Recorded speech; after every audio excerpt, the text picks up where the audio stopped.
Hello student, today I want to explain you something about check. That what is check?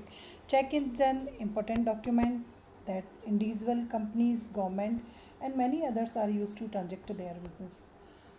Almost check जो है एक documents है. It is used for transfer, payments in business sectors, individual, government etc. तो ये सभी parties जो होती है वो चेक को यूज़ करती है. चेक जो है ट्रांजेक्शन्स के लिए यूज़ लिया जाता है, बिजनेस ट्रांजेक्शन के लिए. By definition cheque can be term as a negotiable instrument. Cheque को एक नेगोशिएबल इंस्ट्रूमेंट जो है वो माना जाता है to transfer the money either in physical form. इससे या तो आप फिजिकल फॉर्म में मनी को ट्रांसफ़र कर सकते हो या फिर अकाउंट के द्वारा भी जो है इसमें मनी का ट्रांसफ़र किया जाता है. तो ये मनी ट्रांसफ़र के लिए यूज़ लिया जाने वाला एक नेगोशिएबल इंस्ट्रूमेंट है. Cheque is an instrument in written containing. ये रिटन कंडीशंस में होता है, अनकंडीशनल होता है, विदाउट एनी कंडीशंस. इसके साथ किसी प्रकार की कोई कंडीशंस फिक्स नहीं की जाती है चेक को लिखते समय, ना राइटर के द्वारा ना एक्सेप्टर के द्वारा. दोनों मिलकर के किसी प्रकार की कोई भी कंडीशन चेक के साथ जो है नहीं लिख सकते हैं. Addresses to a bank. Almost ये एक बैंक को एड्रेस कर करके लिखा जाता है. जिस बैंक का होता है परफॉर्मा या जिस बैंक से आपको जो है उस बैंक को एड्रेस किया जाता है कि आप मेरे अकाउंट में से मनी विड्रॉल कर करके अदर के अकाउंट में ट्रांसफ़र कर दें. Sign by the persons. और जो इसका राइटर होता है उसके थ्रू इस पर साइन किया जाता है. Who has deposited money with the bankers. जिसने मनी को पहले डिपॉजिट किया है बैंक में और उसके बाद इस चेक को लिखने का प्रयास किया है या इस चेक को लिखा है, तो उस पर्सन के द्वारा पहले मनी बैंक में डिपॉजिट कराना कंपलसरी होता है, तभी आप चेक लिख सकते हो. रिक्वायरिंग हिम टू पे on demand a certain some of money. और उसके थ्रू ये जो है वो डिज़ायर की जाती है कि pay the cheque on demand. Almost cheque का जो पेमेंट होता है वो डिमांड पर कर दिया जाता है. सर्टेन सम ऑफ मनी, उसमें जो भी लिखी हुई आपकी धनराशि होती है एटलीस्ट ये उसके लिए लिखा जाता है. ओनली टू और the order of a certain persons. कि जो भी उस पर्सन जिस भी पर्सन का नाम लिखा गया टू पे में एटलीस्ट उसको दिया जाए या फिर बियरर इंस्ट्रूमेंट भी हो सकता है. तो चेक एक रिटन कंटेनिंग है, पर्टिकुलर बैंकर पे लिखा जाता है. It is must sign, signatures किए हुए होते हैं. Payable on demand. ऑलमोस्ट जो चेक होता है वो पेबल ऑन डिमांड होता है. What are the essential features of cheque? Cheque must be an instrument in written containing. Almost एक रिटन कंडीशंस में होता है. पेबल और बियरर दोनों ही हो सकता है.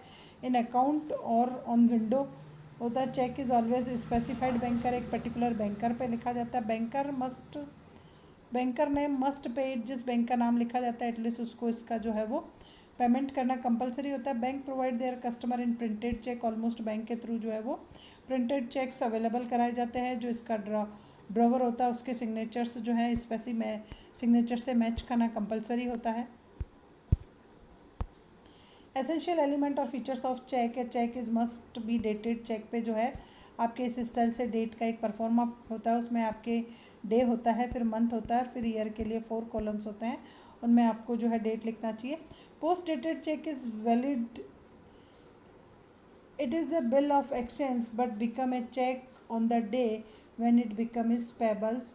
तो चेक जो होता है आप उसी जिस टाइम पीरियड के अकॉर्डिंग होता है. ऑलमोस्ट ये 3 मंथ में जो है वैलिड होता है. आपको उसी में इसका पेमेंट लेना कंपलसरी होता है.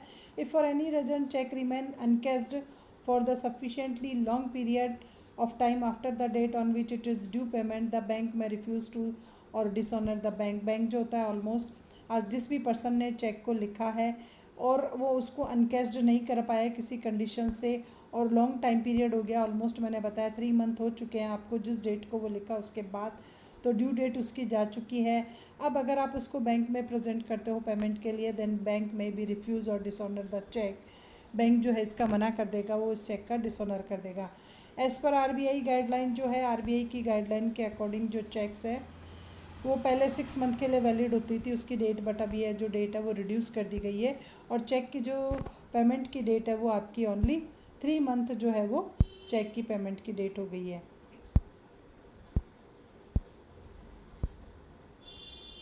Then cross cheque. Almost cheque पर जो है हम 2 पैरेलल लाइन ड्रॉ कर देते हैं कॉर्नर में, तो it is non as the crossing of cheque. उसको हम क्रॉसिंग ऑफ चेक के नाम से जानते हैं. इसमें एंड कंपनी शब्द लिखा होता है, अकाउंट पे ही लिखा जाता है. Not negotiable word. Different types के जो है वर्ड यूज़ किए जाते हैं। तो क्रॉस चेक जो है वो विंडो पर कैश नहीं हो सकता किसी भी बैंक के काउंटर पर, only be credited to the payee accounts. ये जो पेई का अकाउंट होता है एटलीस्ट उसी में जा कर के डिपॉजिट होता है। Crossing is an instructions given to the paying banker. Crossing करने का मतलब जो होता है, जो उसको क्रॉसिंग कर रहा है वो बैंक को ये इंस्ट्रक्शंस दे रहा है कि pay the amount of cheque through the bankers only, कि उसमें जिस पर्टिकुलर बैंक का नाम लिखा गया है एटलीस्ट उस बैंक के थ्रू इसका पेमेंट किया जाए। And not only direct to person presenting, ये उस पर्सन को नहीं किया जाता जो पर्सन इसको लेकर के डायरेक्ट बैंक में प्रेजेंट हो जाता है, इसका पेमेंट काउंटर पर जो है वो पॉसिबल नहीं है। The crossing on a cheque is intend to ensure that the payment is made to the right payee. Crossing का मीनिंग ये होता है कि चेक का जो पेमेंट है वो किसी राइट पर्सन को गया है, इसमें पेमेंट की जो है वो श्योरिटी होती है। ऑलमोस्ट एंटीडेटेड चेक जो होता है कि date earlier than the date on which it is presented to the bank, तो वो एंटीडेटेड चेक कहलाता है। And it is valid up to 3 month from the date of cheque written. जो चेक लिखा जाता है उस चेक की डेट से वो 3 मंथ तक वैलिड रहता है। If a cheque bears a date earlier than the date on which it is presented, उसको जो प्रेजेंट किया है उससे अगर पहले की डेट लिखी गई है then this type of cheque is non antedated cheque. Post dated cheque means a cheque bear the date which is yet to come in future date, at least वो अभी फ्यूचर की किसी अपकमिंग डेट पर आएगा, then this type of cheque is non as post dated cheque. उनको हम post dated check के नाम से जानते हैं। और a post dated cheque can not be honour earlier than the date on the cheque. Post dated cheque को bank के थ्रू ऑनर नहीं किया जाता है जब तक कि वो डेट नहीं आती है। फॉर एग्ज़ाम्पल कि आज 1 जनवरी है और मेरे पास जो चेक है वो 25 दिसंबर का है, then this type of cheque is non as post dated cheque. Stale cheques means एक होता है if a cheque is presented for the payment after 3 month. अगर हम किसी चेक को after 3 month from the date of return, then the cheque is non as stale cheque and bank not honour this type of cheque. Stale cheque का मतलब होता है check बासी हो चुका, उसको 3 मंथ जो है उसके रिटर्न कंडीशंस को हो चुके हैं। फॉर एग्जांपल जैसे 1 जनवरी था तो चेक जो है वो जनवरी से पहले दिसंबर, दिसंबर से पहले नवंबर, नवंबर से पहले अक्टूबर, इट मीन्स वो 1 अक्टूबर से पहले की डेट का चेक है। 25 सितंबर का जो चेक होगा वो 1 जनवरी तक आकर के स्टेल चेक में कन्वर्ट हो जाएगा। उसके बाद डिविडेंड वारंट चेक के warrant is cheque is drawn by a company upon the banker in payment of dividend. Almost ये जो है वो डिविडेंड के लिए इशू किया जाता है, किसी कंपनी के थ्रू इशू किया जाता है, शेयर होल्डर को दिया जाता है। और ये भी एक जो है वो नेगोशिएबल इंस्ट्रूमेंट होता है, इसके थ्रू जो है उसका पेमेंट किया जाता है। नेक्स्ट आता है what do you mean by bank draft. अभी बैंक ड्राफ्ट को हम बाद में देखेंगे। पहले है what is the difference between bill of exchange and cheque, की चेक और बिल ऑफ एक्सचेंज में एटलीस्ट क्या डिफरेंस होता है। तो एक cheque a written document that show the indebtedness of the debtors toward the creditors। ये एक रिटन जो है डॉक्यूमेंट्स होता है, ये शो कर रहा है, इंडेप्टनेस शो कर रहा है डेटर्स की क्रेडिटर्स के थ्रू। तो ये लिखा जाता है वो क्रेडिटर्स के थ्रू लिखा जाता है। A document is use to make easy payment के लिए किया जाता है, ऑन डिमांड पर ये होता है, और transfer through hand delivery. Only इसको हम हैंड डिलीवर के माध्यम से ही ट्रांसफ़र कर सकते हैं। It is define according to section 5, it is define according to section 6। Validity period is not applicable. इसमें वैलिडिटी पीरियड जो होता है वो एप्लीकेबल नहीं होता है, बट इसकी वैलिडिटी ऑलमोस्ट 3 मंथ के लिए होते हैं। Bill may be payable on the demand on और expiry date on a certain time period of after. Almost ये साइट पे भी होता है और जो है वो टर्म बिल भी होता है। साइट का जो बिल होता है वो आपके डिमांड पे पेबल हो जाता है, और जो टर्म बिल होगा वो आफ्टर सर्टेन टाइम पीरियड होता है। Cheque can only payable on demand. चेक का ऑलमोस्ट जो पेमेंट होता है वो डिमांड के बिहाफ पे हो जाता है।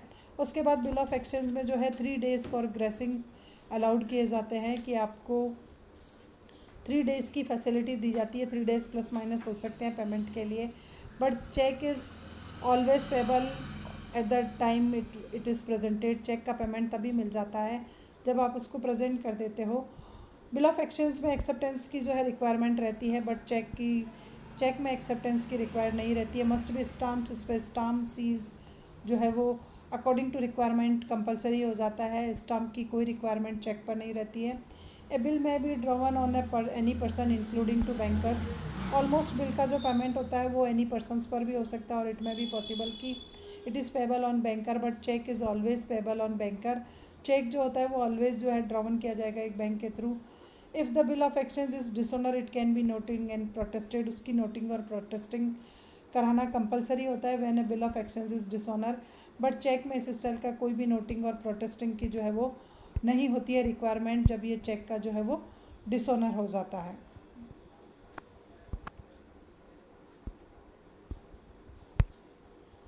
अब आता है डिफरेंट मोड ऑफ क्रॉसिंग। तो first of all general crossing होती है।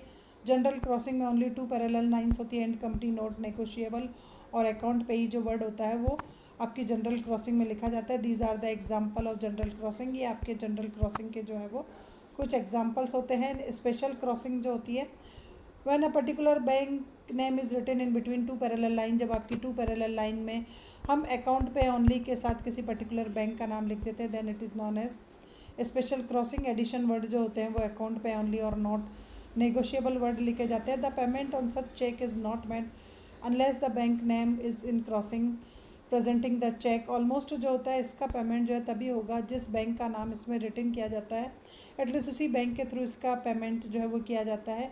स्पेशल क्रॉसिंग का ये इफेक्ट हो जाता है कि बैंकर्स जो है payment only to be the banker whose name is written. Special crossing में उसी बैंक के थ्रू जो है वो पेमेंट किया जाएगा जिसका बैंक का नाम लिखा होता है, और प्रेजेंट भी वहीं किया जाएगा जिस बैंक का एटलीस्ट नाम लिखा जाता है। स्पेशल क्रॉसिंग जो होती है वो मोर सेफ होती है कंपैरिजन देन जनरल क्रॉसिंग के। Special these are the example of special crossing. ये आपके स्पेशल क्रॉसिंग के नेम है कि इसमें किसी पर्टिकुलर बैंक का जो है वो नाम कहीं ना कहीं सब जगह जो है हर एग्जांपल में एक पर्टिकुलर बैंक का नाम जो है लिखा हुआ होता है। Then what are the difference between general crossing. Only इसमें 2 पैरेलल जो है ट्रांसफ़र लाइंस होती है। इसमें ट्रांसफ़र लाइंस की कंपलसरी नहीं होती है, 2 पैरेलल लाइन होना ज़रूरी नहीं होता है। इसमें money can be encashed any bankers. इसमें मनी का जो पेमेंट होता है आपके चेक का पेमेंट वो किसी भी बैंक के थ्रू किया जाता है, बट इसमें ओनली जिस बैंक का नाम क्रॉसिंग में एक्सप्लेन किया जाता है एटलीस्ट जो रिटन किया होता है उसी के थ्रू होता है। ये general crossing is less safe. ये इसकी सेफ्टी के पॉइंट ऑफ व्यू से देखा जाए तो जनरल क्रॉसिंग में बहुत लोअर कैटेगरी की जो है सेफ्टी अवेलेबल रहती है, but special crossing is more safe in comparison than general crossing. General crossing को हम स्पेशल क्रॉसिंग में कन्वर्ट कर सकते हैं, बट स्पेशल क्रॉसिंग को जो है वो जनरल क्रॉसिंग में कन्वर्ट नहीं किया जा सकता है। नेक्स्ट आता है MICR चेक की। What do you mean by this type of cheque. इस पर भी कभी कभी एग्जामिनेशंस में क्वेश्चन किया जाता है। तो for the speeding of the cheque clearing process, की चेक की क्लियरिंग की प्रोसेस की स्पीड को हाई करने के लिए जो है RBI के थ्रू इस स्टाइल का जो है एक की चेक प्रोसेसिंग सिस्टम जो है यूज़ किया जाता है। उस टेक्नोलॉजी को हम MCI टेक्नोलॉजी के नाम से जानते हैं।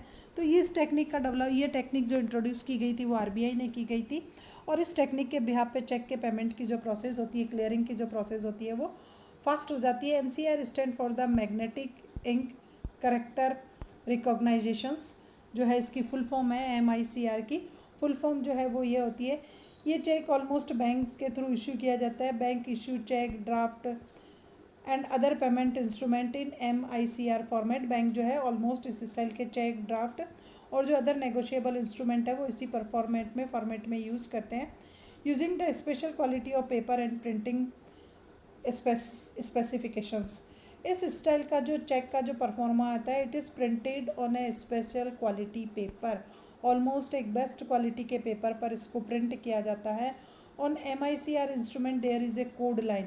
MICR में एक स्पेशल कोड लाइन होती है, बॉटम में होती है, ये चेक के बॉटम में होता है। Containing information printing in magnetic ink.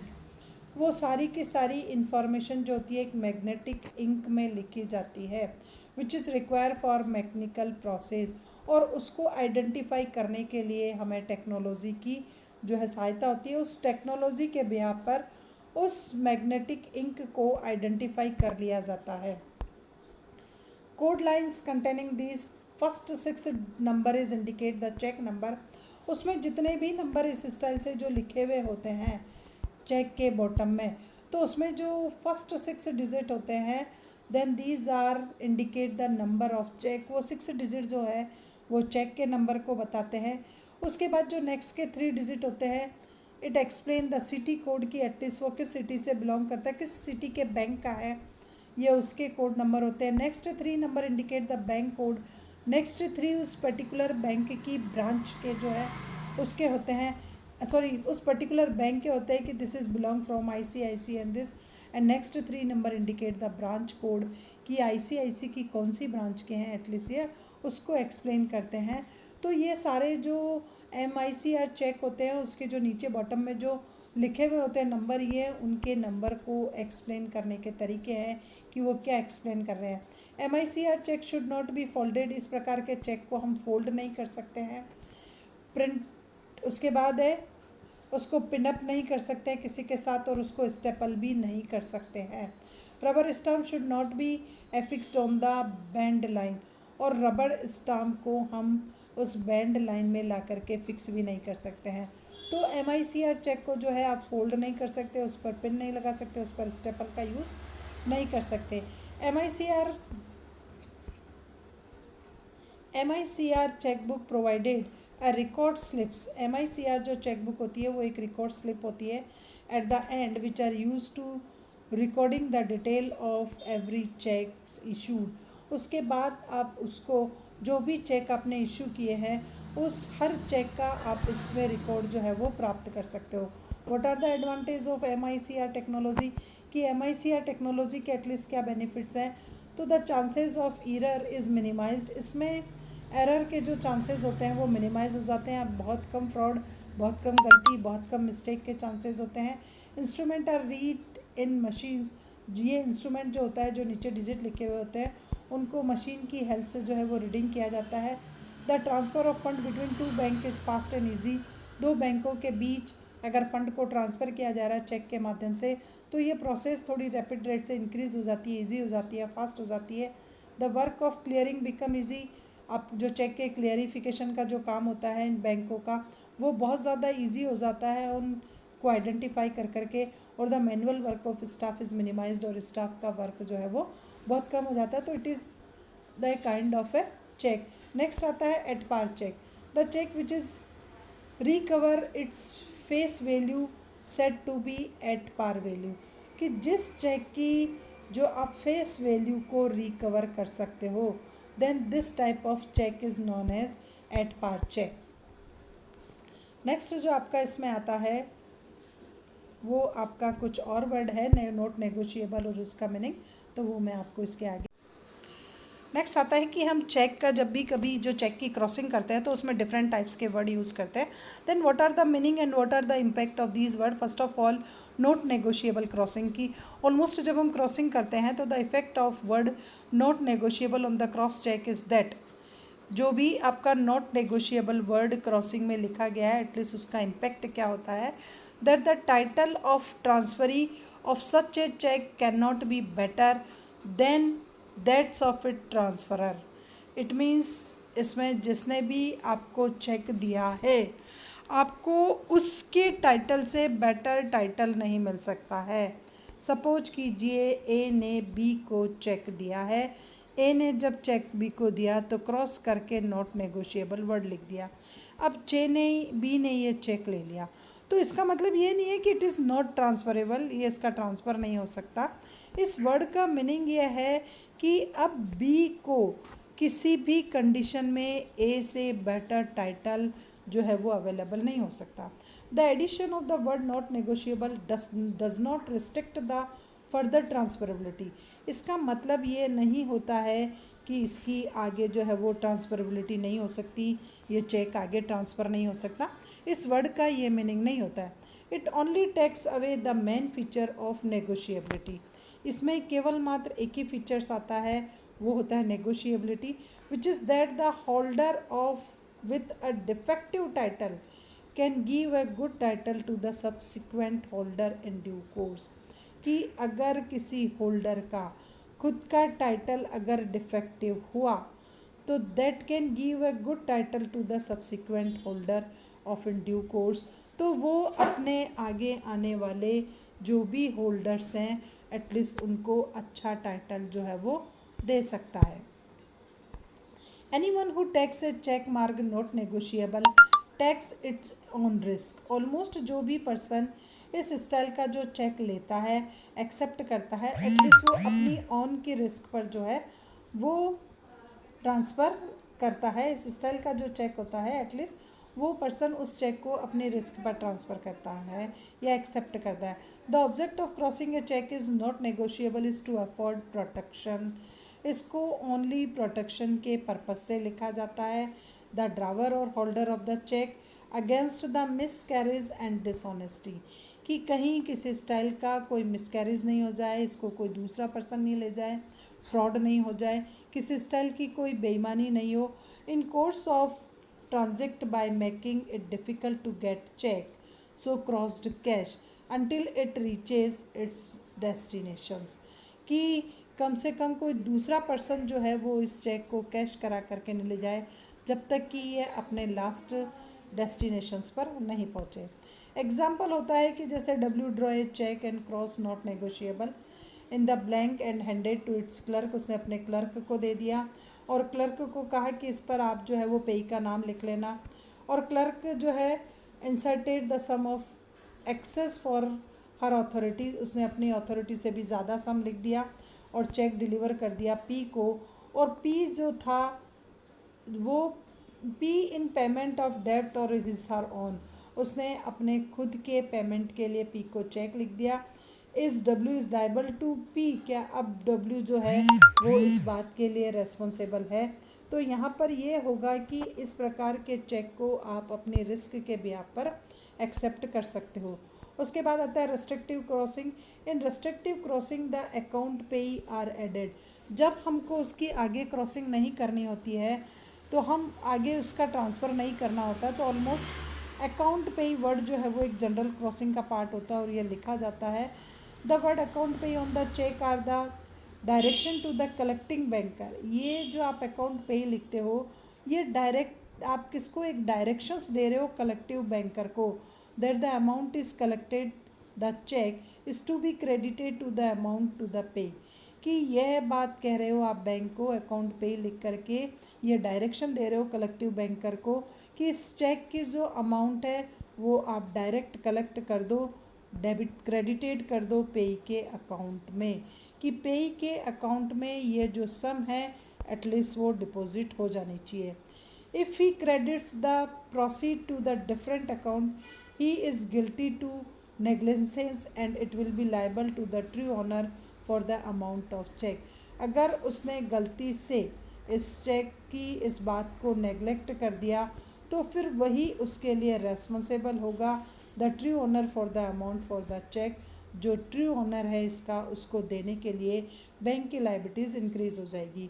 In practice the collecting banker see that it such instruction is carried on usually refuses to accept account pay cross check.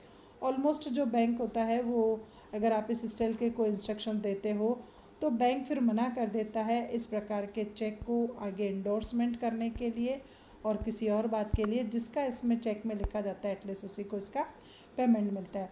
Often cheques are crossed with two parallel transfer lines, और account pay only word जो होता है वो बहुत common word होता है और at least हम सब लोग लिखते हैं। तो इस चेक की इस प्रकार की जो चेक को रिटर्न करने का जो मतलब होता है वो यही होता है कि इस चेक का जो पेमेंट है वो पेई के अकाउंट में ही जमा होगा। इस प्रकार की जो है क्रॉसिंग आगे जो है वो रिस्ट्रिक्टिव है, आप इसका जो है आगे ट्रांसफ़र नहीं कर सकते हो।